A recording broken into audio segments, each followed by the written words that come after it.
नमस्कार मित्रांनो, विण दोघातीलही तुटेना या मालिकेच्या येणाऱ्या काही भागामध्ये मित्रांनो एक आता जबरदस्त असं ट्विस्ट येणार आहे आणि त्या ट्विस्टमध्ये मात्र स्वानंदीला साप चावला, पण साप नक्की घरात आला कुठेन आणि तो गारुडी तर इतका घाबरलेला असतो. नक्की आता काय झालं असेल आणि त्याला कोणी इथे येण्यासाठी सांगितलं असेल, हे सगळं काही मात्र आता येथे म्हणजे सांगितलेलं आहे. तेव्हा आता मित्रांनो नक्की आता स्वानंदी समोर आता हे सगळं अंशुमन आणि मलिकाचं काम असतं.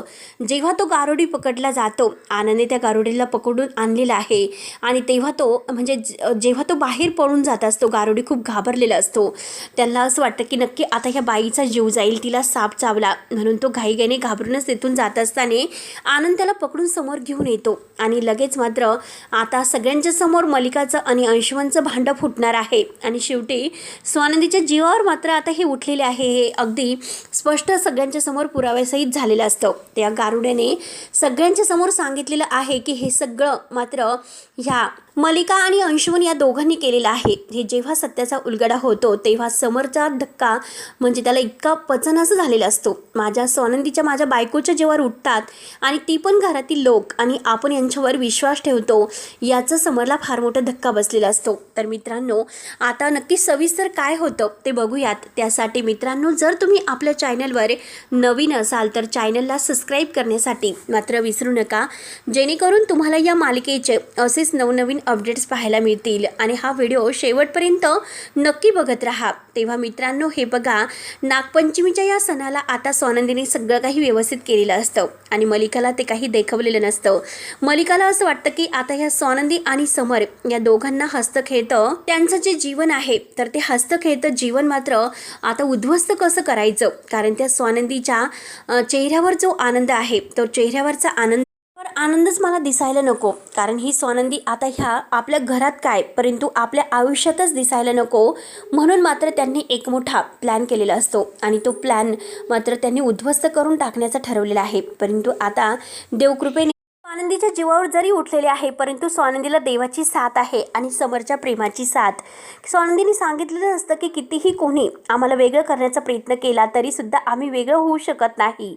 पण आता मलिकाला असं वाटतं की काही झालं तरी ही स्वानंदी नकोच आपल्या घरामध्ये, म्हणून तिने त्या गारुड्याला पैसे देऊन आता अंशुमनच्या मदतीने शेवटी त्या सापाला तेथे आणलेलं असतं आणि सगळ्यांच्या समोर आता ती स्वानंदीला म्हणजे आता जोरजोराने ओरडत असते की स्वानंदीला साप चावला, आता कसं होईल आई, बघा ना अहो स्वानंदी आपल्याला सोडून जाईल, म्हणून असं काहीतरी वेगळंच बरचळत असते. आणि स्वानंदी सांगते ना की मला काही झालेलं नाही म्हणून, पण तरीसुद्धा तिचं काही ऐकायला ती तयारच नसते. तिला असं वाटतं की आता साप चावला म्हणजे स्वानंदी नक्की ढगात जाईल, काही झालं तरी ती आता देवाघरी गेलीच असेल, पण हिला अजूनपर्यंत काही कसं होत नसेल असा प्रश्न मधून तिच्या मनात येत नसतो, कारण देवतारी त्याला कोण मारी असं म्हणतात.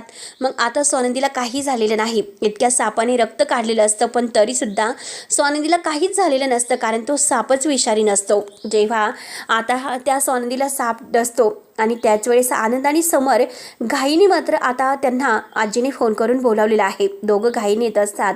समरचा पार पूर्णपणे जीव तुटलेला असतो, तो डॉक्टरांना बोला होतो, परंतु आता हा गारुडी तिथून घाबरतच चाललेला असतो आणि आज नागपंचमीची पूजा आहे आणि हा गारुडी इकडे काय करतो, नक्की याला कोणी बोलवलं आणि इतका हा का घाबरला, म्हणून आनंदला काहीतरी संशय येतो. आनंद लगेच आता समरला म्हणतो की तू पुढे जा, मी तोपर्यंत आलो, तू स्वानंदी बहिणीकडे लक्ष दे. आता लगेच मात्र समर धावतच घरी येतो.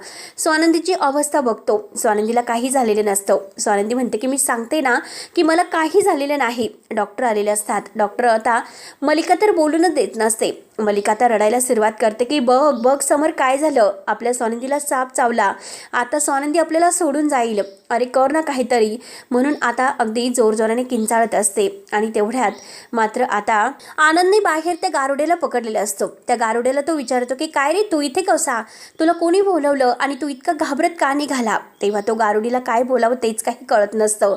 गारुडी म्हणतो की नाही मला नाही बोलवलं आणि मी नाही आलो. त्याला काय बोलावं तेच काही कळत नसतं, कारण तो पूर्णपणे घाबरून गेलेला असतो. त्याला असं वाटतं की आपण जर यामध्ये गुंतलो तर. आनंद ओळखतो. आनंद म्हणतो की की नक्कीच काहीतरी काळबेर आहे. आता हा गारुडी इथे म्हटल्यानंतर हा अंशुमन किंवा काकूचाच काहीतरी प्लॅन असेल. स्वानंदीलाच कसा साप डसला म्हणून तो गारुडी आता धावतच पळून जायला निघतो. पण आनंद त्याला पुन्हा पकडतो आणि त्याची गचंडी धरत त्याला परत मागे ओढून आणतो. गारुडीला विचारतो की खरं खरं सांग, नाहीतर मी तुला पोलिसात देईल. तेव्हा तो म्हणतो की नका, मला पोलिसात देऊ नका. मला येथे त्या माणसाने बोलवलं होतं, एका बाईने आणि एका माणसाने, आणि त्यांनी मुद्दाम मला त्या घरातील एक मेन बाई आहे जिला साप चावला, तर त्या बाईच्या पायाखाली हा नाक सोडायला सांगितलेला असतो. परंतु आता हा जो गारुडी आहे त्याने सगळं सांगितलेलं असतं सापावल्या माणसाने की मला यांनी पैसे दिले आणि पैसे देऊन येथे आणलं आणि मुद्दाम हे सर्व करण्यासाठी सांगितलेलं आहे. परंतु माझा साप विषारी नाही. माझा साप हा म्हणजे नक्की कसं आहे तेच मला माहिती नाही. कधीतरी विषसुद्धा टाकतो.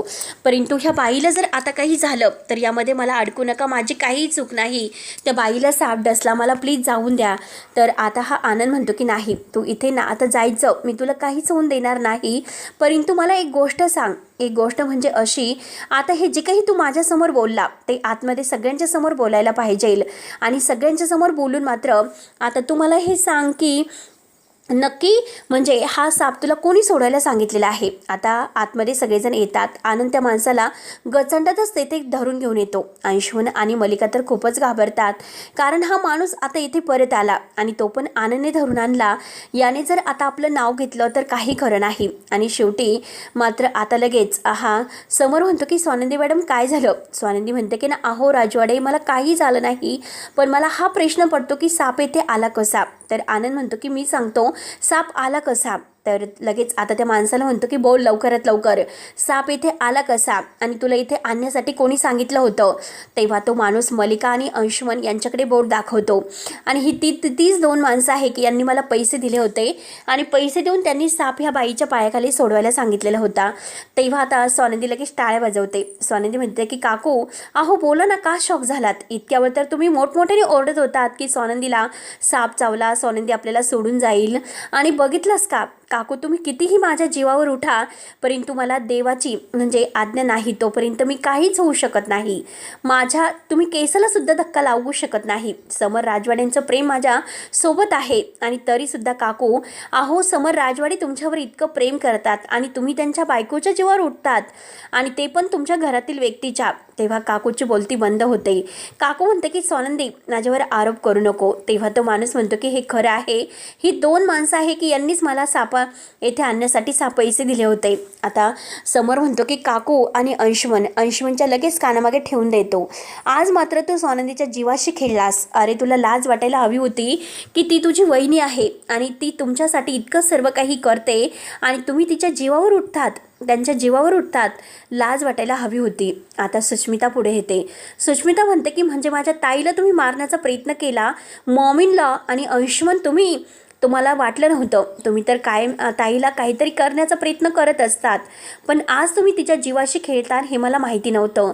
म्हणून आता सुष्मिताने सुद्धा अंशुमनच्या कानामागे ठेवून दिलेली असते आणि समरने तर अंशुमनला चापकाखालीच मारलेलं असतं. आणि मलिका काकूला म्हणतो की काकू, अगं मी तर तुला आई समान मानतो आणि तू माझ्या बायकोच्या जीवावर उठते. अगं माझ्या बायकोने आत्तापर्यंत तुझ्यासाठी काय काय केलेलं आहे आणि तरीसुद्धा मात्र तू हे सर्व काही करते. मला वाटलं नव्हतं तू असं काहीतरी करशील म्हणून मात्र आता स्वानंदीने बरोबर त्यांना वटणीवर आणलेलं असतं आणि आनंदने सगळ्यांच्या समोर त्यांचं सत्य पकडून दिलेलं असतं. समोरचे डोळे उघडवलेले असतात. आजीला तर फार मोठा धक्काच बसतो. आजी म्हणते की मला माहिती आहे की मलिका कोणत्या थराला जाऊ शकते आणि आज मात्र ह्या मलिकाला मी घरात ठेवू शकत नाही. तिने जे काही केलेलं आहे त्या पापाची शिक्षा तिला मिळायलाच हवी. म्हणून आत्ताच्या आत्ता चालती हो. म्हणून काकू आणि सगळेजण आता काकूला आणि अंशुमनला घराच्या बाहेर काढत असतात. पण आता समोर म्हणतो की काकू, आत्ता मी तुला माफ करतो, पण आता मी तुझ्याबरोबर कधी बोलेल किंवा नाही, कारण तुझ्याबरोबर असणारे सगळे संबंध मी तोडतो. आज माझ्या बायकोची तू माफी माग. तिला माफी मागून म्हण की मी तुझ्या जीवावर उठले, मला माफ कर. तेव्हा काकूला मात्र तो नाक पायावर घासून माफी मागायला सांगतो आणि शेवटी आता मलिकाचे सगळ्यासमोर तोंडावर पडलेले असते. जे काही करायला जाते शेवटी स्वतःच तोंडावर आपटते आणि स्वतःचा खरा चेहरा आज समोरच्या समोर शेवटी आणलेला असतो आणि आनंदमुळे हे सगळं शक्य झालेलं असतं. तेव्हा स्वानंदीला काही झालेलं नाही. स्वानंदी सुखरूप वाचलेली असते देवकृपेने. डॉक्टरसुद्धा म्हणतात की काही विष तिच्या पोटामध्ये नाही गेलेलं, कारण हा नागदेवतेचाच एक चमत्कार आहे. समर म्हणतो की माझी बायको सगळं मनापासून करते, त्यामुळे तिला देवाची साथ आहे आणि देवानेच आज तिला काही होऊन दिलेलं नाही. कोणी कितीही तिच्या जीवावर उठण्याचा प्रयत्न केला तरीसुद्धा तिला काहीच होणार नाही. म्हणून मात्र आता सगळं काही छान झालेलं असतं आणि सगळं छान होऊन मात्र सगळ्या सत्याचा उलगडा झालेला असतो. समरने काकू आणि अंशुमनला चांगलं बेदम आता शिक्षा दिलेली असते. अंशुमनला आणि काकूला घरातील काम करण्यासाठी सांगितलेलं असतं, एक नोकर बनवलेलं असतं, पण तो काकूकडे ढोंकून सुद्धा पाहत नसतो. काय करावं हेच कुणाला काही कळत नसतं आणि सगळेजण पूर्णपणे शॉक झालेले आहे. स्वानंदीचा जीव तर वाचलेला असतो, आजीचा जीवात जीव आलेला आहे, पण काकू आणि अंशुमन यांना मात्र सगळेजण रागानेच बघत असतात. आणि सुष्मिता म्हणते की अंशुमन तुम्ही तर माझ्याशी बोलूच नका आणि मॉमीनला तुम्ही सुद्धा, कारण मला नाही वाटत की तुम्ही योग्य चांगली माणसं बनता म्हणून. आज माझ्या ताईच्या जीवावर उठला तर उद्या माझ्यासुद्धा जीवावर उठू शकतात, म्हणून मात्र मी तुम्हाला कधीच माफ करू शकत नाही. आता सुष्मिता सुद्धा खूप भडकलेली असते आणि ताईला येऊन घट्ट मिठी मारते, तिच्या पाया वगैरे पडते, तिची माफी मागते की ताई आत्तापर्यंत मी तुला त्रास दिला तो केवळ ह्या दोघांमुळे, मला माफ कर. म्हणून सुष्मिता आता घट्ट मिठी मारते आणि ताईची माफी मागते. तेव्हा मित्रांनो आता पुढे नक्की काय होईल बघायला विसरू नका. तोपर्यंत धन्यवाद.